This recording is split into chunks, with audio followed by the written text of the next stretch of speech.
Good morning. This is Faith in Our Hometown, brought to you as a community service and sponsored by Mercy Hospital, Joplin. And now, here is your host, Father Jay Friedel. Well, good morning to all of you out there in TV land. Thanks for joining us for another Sunday morning here at Faith in Our Hometown. We're always grateful that you take your time out of a Sunday morning and tune in and share a little bit of conversation with us about things that matter to us here in the greater Joplin area. So, my guest this morning is going to be Gordon Keyler, who is the spiritual leader, minister over at Unity Church of Joplin. And it's always interesting when we have conversations with each other, myself and other ministers around town, not just Gordon, but anybody. We always have what I always consider a very fruitful dialogue that basically says, you know, well, what's going on in our culture? What's going on in those things? And Gordon wanted to have a conversation a little bit this morning about some of the pain that we experience as a culture and how we might heal some of that pain for ourselves as a culture.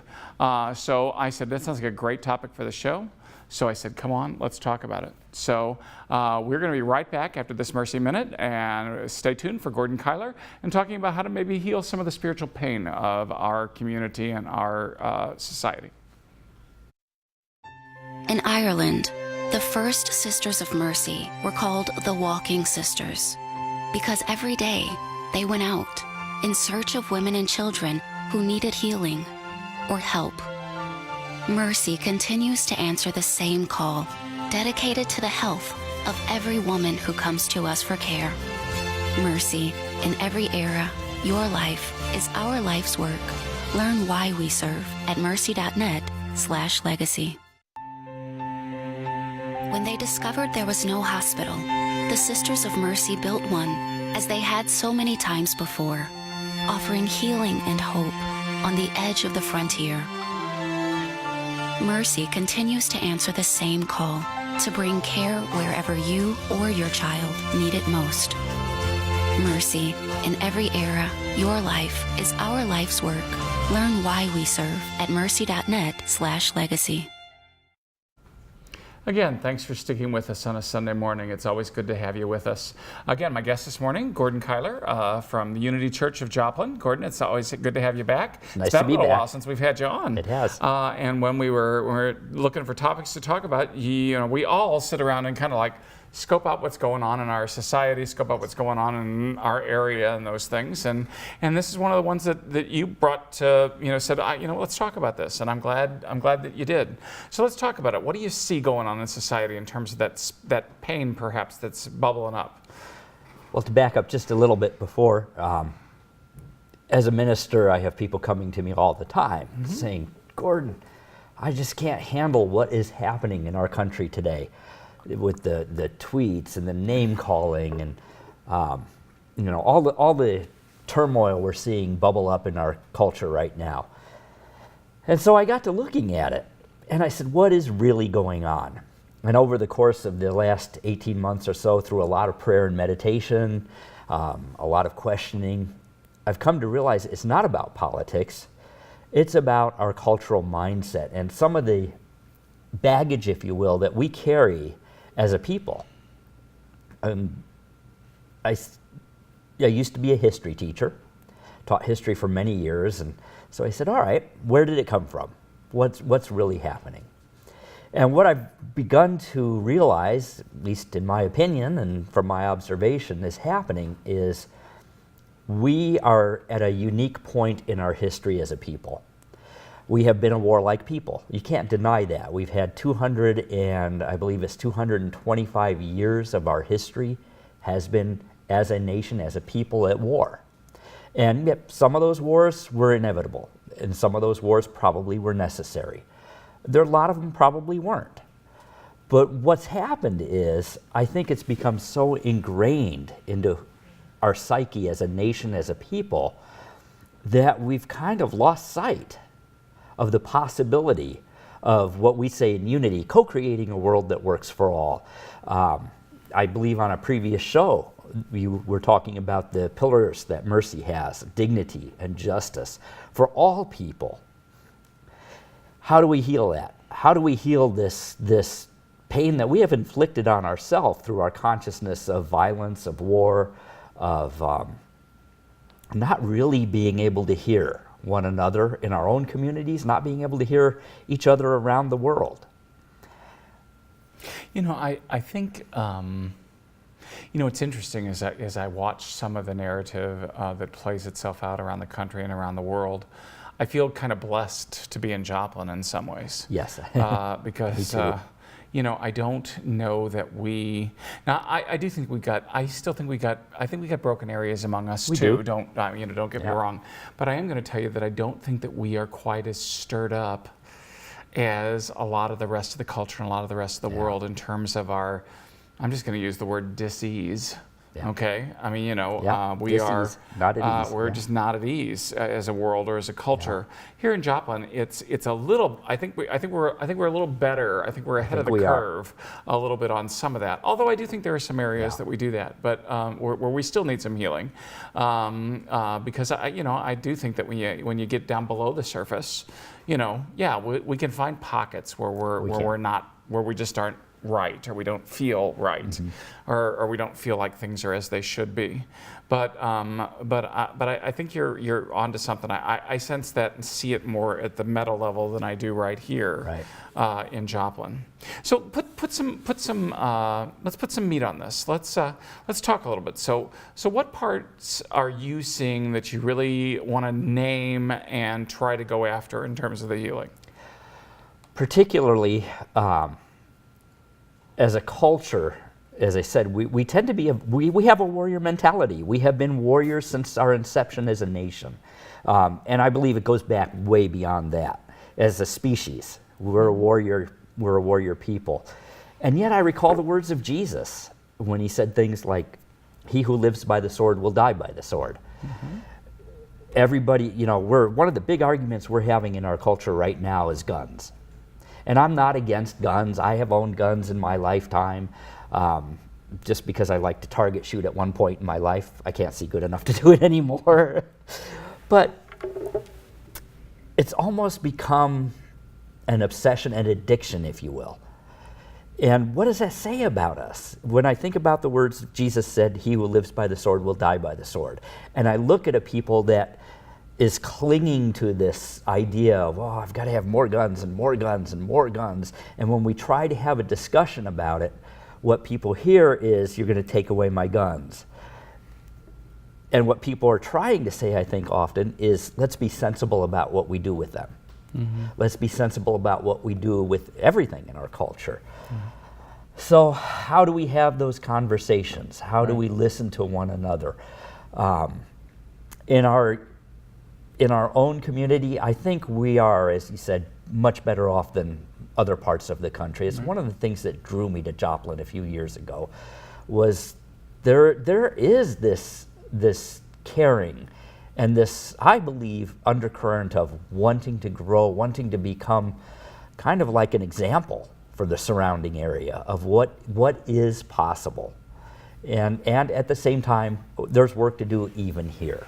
I look out my office window and I see racism right out in our streets sometimes, and it's not as bad as other places, but it is here. And so one of the things we talk about in Unity often is, how do we listen to one another? What is really happening? And I truly believe, that all things work together for good for those who believe. And I believe that much of this turmoil we are seeing bubbling up, and all this clashing of ideas and this yelling and name calling and all of that, is all of these issues that we have carried as a people coming to the surface to be healed. Our work is about healing. It truly is. And when something is presented to us, it's an opportunity for healing. And I too sense that somehow we've got to be a voice for some of that in the midst of all the turmoil. And I do think there's a lot of turmoil right now. I mean, I really do. I don't like the tone of civil discourse, because I don't think it's very civil these days. No, and it's not helping. And I think we do better than that on the local level. I mean, I really do. I mean, it's like, I know people in this town that are Republican and Democrat, and they tease each other a little bit about their positions or things like that. But I mean, but it's not disdain. It's not I'm going to dismiss you, or I'm going to call you something less than human because you happen to hold a different starting opinion than I do.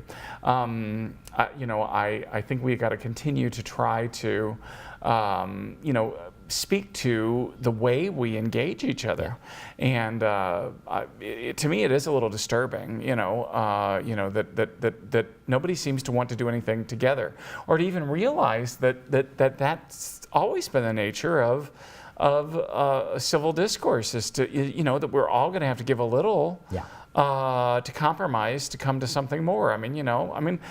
Let's even look at that in terms of religion. I'd be happy if the whole world were Catholic, but they're not gonna be. They're not going to be. And so why wouldn't I want to gather together with other people who might want to do something and make our community better, even if we're all not going to be the same? Why wouldn't we want to join forces where we can and how we can to do that? Find that common ground. I believe it was Rumi, I think it was Rumi who said in one of his poems, "Out beyond the fields of right and wrong, I will be there, I will meet you there." And, I believe very firmly that we need different ways of seeing things. We need the conservative and the liberal, the Democrat and the Republican, because the best answers are somewhere when they come together, are that overlap. Right. And one without the other is unbalanced. The Buddhists say, in everything seek balance. And we need more of that in our culture. Yeah. And I think that's where people like you and I and all our ministers and all other people of good faith in each other, even not if we're not talking about religion, but even people of good faith in each other, is to say, what can we work toward together? How can we be a voice that speaks to some of the brokenness that we're currently experiencing?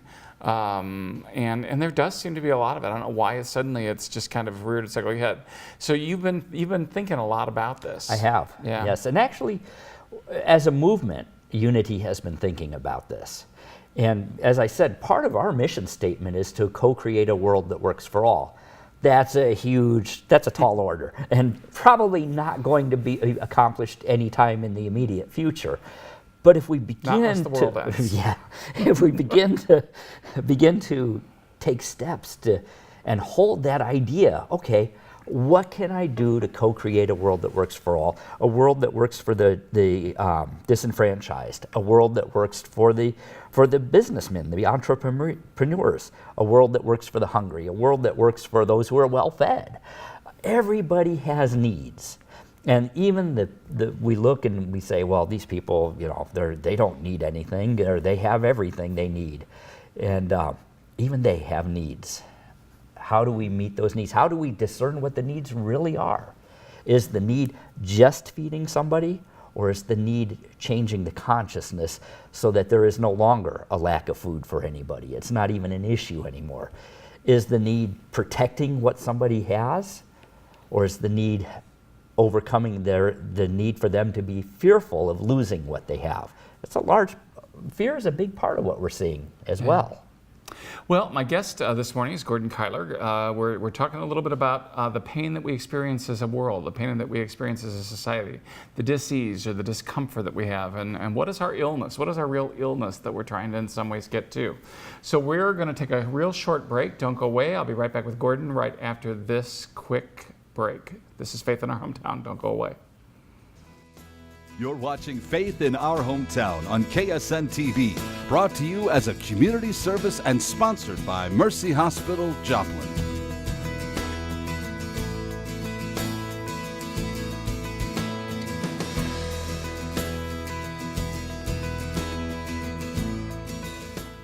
Well, thanks for joining us for a kind of heady conversation this morning, at least by my estimation.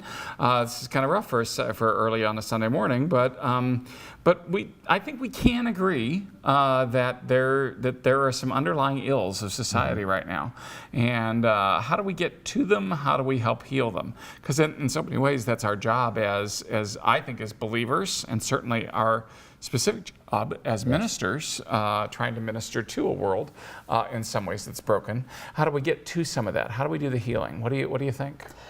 Well, for me, one of the biggest teachers I've ever had is travel, getting around other people, getting around other cultures, and becoming aware of the beauty that we all have, instead of just looking at what I see on TV or hear in the news or anything like that. And so what I always encourage my people to do is get to know somebody who's on the opposite side of you. And don't just go up and try to convince them that your way is the right way. Listen to what they are saying and ask yourself, what are they saying that I can say, okay, I can understand that. That's the key. Yeah. It right there. When we really, and I think Joplin, one of the blessings Joplin had through the tornado was it forced people to work together that maybe never would have interacted before. And they began to realize that, oh, we're not so different after all. We all want the best for our children. We all want our families to have dignity. We all want to live in safety. And we may have different religions, we may have different political views, we may have different opinions on gun ownership or anything like that. But in the end, what do we want? We want to be safe, we want to be fed, we want to be loved, and we want to have dignity. When we get to know each other, we begin to accomplish that. And so that's what I strive all the time, is to be open, be willing to listen to one another. You know, our church, we accept people of all faiths, of all nationalities, of all races, of all gender identities. We believe we are all beloved children of God, and God loves each and every human being the same. Yeah. And, you know, in terms of healing some of those parts that are broken and some of those other things, so one of those ways is creating a space where everybody can belong, where everybody's valued, where everybody can have a place, which I believe very much in that. I think that's a you know, a good thing. I think that you know, you guys are set up for that in a lot of ways, because, you know, you do kind of take that meta perspective in a lot of ways that a lot of the rest of our churches don't always necessarily. But I would hope that all of us can be open and inviting, even people who might be a little bit different, or that wouldn't always think they might fit. But you know, you guys actually even transcend the creeds, if you will, which is you know, kind of a neat approach. You know, in terms of what you all do. What else can we do to help heal? What else? So we create a place, but what else do we do? Service. Okay. Being in service from the heart is one of the most powerful equalizers I've ever seen. Often we're very much of being in service in our own little communities, in our churches, in our whatever social group we may belong to, but how often do we step out to be in service that makes us uncomfortable? You know, working with people that we haven't found that common ground with yet. It's a challenge, but it is in those moments that we become aware of our humanity, and we become aware of our brotherhood and our sisterhood. Yeah.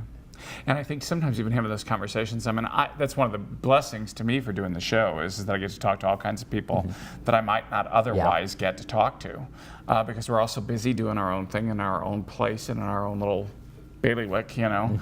We don't always get a chance to transcend some of those boundaries. But I love that, getting out and actually talking to other people who are different, and seeing where we might connect, how we might, you know, be able to do those things. And people who might make us uncomfortable. Yeah, I mean, you know, and again, it's like, you know, I stop and a couple weeks ago, some of our students went down, about 10 or 12 of our students went down to to work with a refugee shelter, people who are seeking refuge or asylum in the U.S.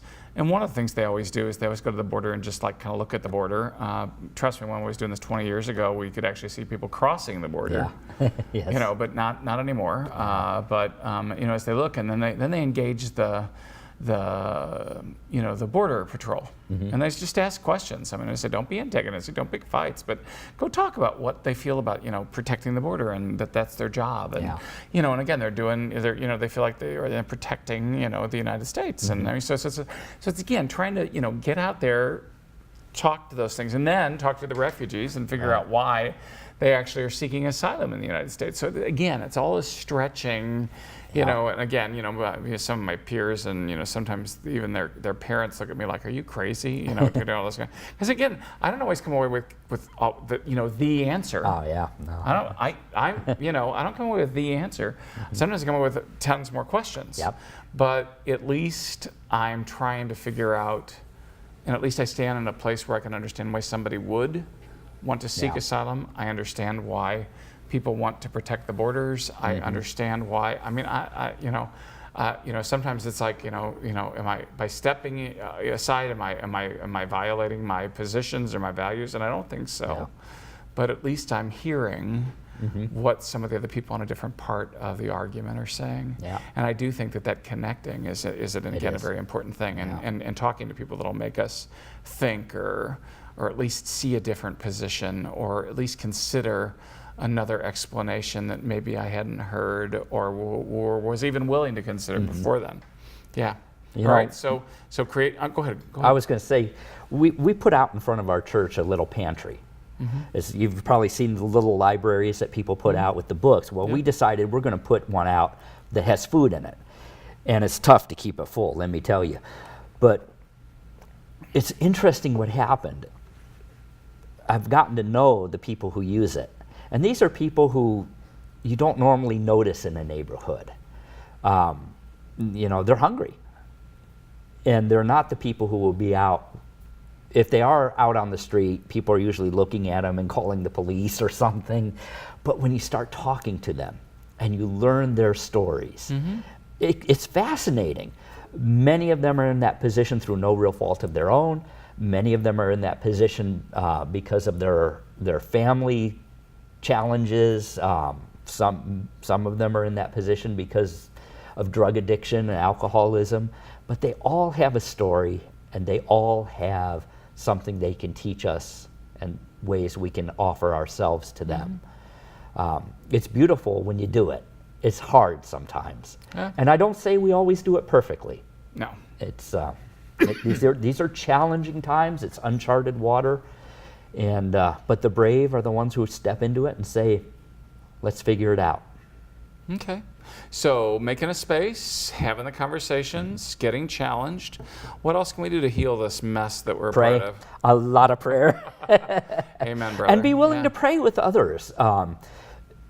Be willing to pray with people where they are at. Yeah. If somebody comes to me and says, well, I'm an agnostic, but prayer couldn't hurt, I'll pray with them.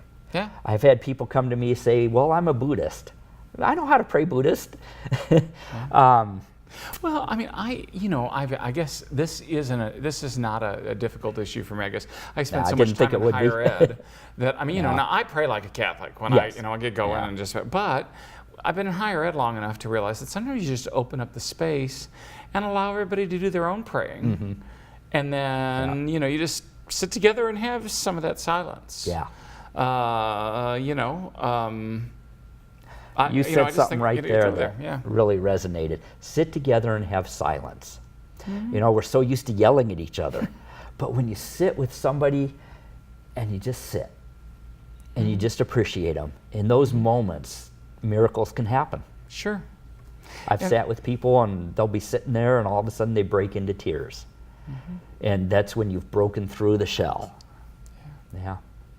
I think it's always important for us to remember that we can connect at some level if we really try. Yes.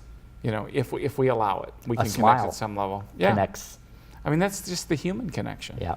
And I can, if a person doesn't believe or doesn't pray, I can still in that moment pray for them. Yeah. I can do it quietly. Yes. I don't have to even, quote, offend them by praying in their face or out loud at them. Yes. But that doesn't, I know when I walk away from that or even that moment, I'm still praying for that person. And I do that in my own quiet, special way. But I think we need to practice some of those things a little bit more. If I'll tell you a story that a friend of mine sent me. I have a friend who lives in Eureka Springs, and several months ago she attended a rally to, I forget what it was called, but it was to prevent gun violence. Not against guns, but to prevent gun violence. And her group was on this side of the street, and there was a Second Amendment group on the other side of the street. And one of them, a young man, came over and started to try to pick a fight. And she had a box of donuts, and the only thing she could think of to reply to him was, "Would you like a donut?" And he smiled and took the donut. And I have a picture at home of them sitting on a park bench there, eating donuts together and laughing. Mm-hmm. Neither one of them changed the other one's mind, but for that brief moment, the wall no longer existed between them. Great. Well, my guest this morning is Gordon Keyler, who's the spiritual leader over at Unity of Joplin.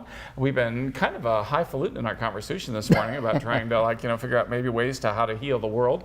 But I hope we've made at least a little bit maybe of an inroad there. This is Faith in Our Hometown. We're going to be right back after this Mercy Minute. Don't go away. We'll be back to wrap up. I was in shock, and in denial, and I couldn't believe it was me. I was healthy, feeling well, but unbeknownst to me, after the colonoscopy, I found out that I had colon cancer.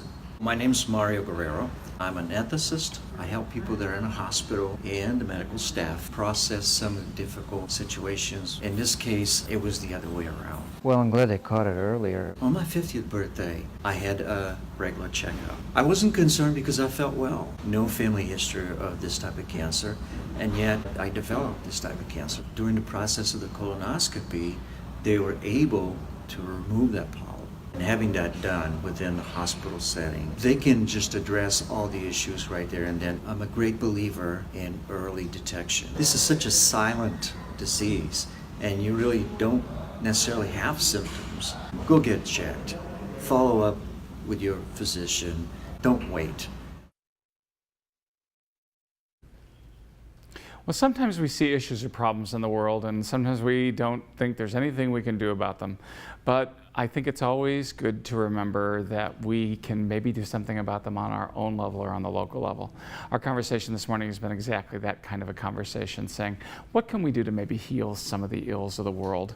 And maybe we may not be able to heal every ill of the whole world or the larger community, but we can certainly do some things on our own level to try to connect ourselves with other people.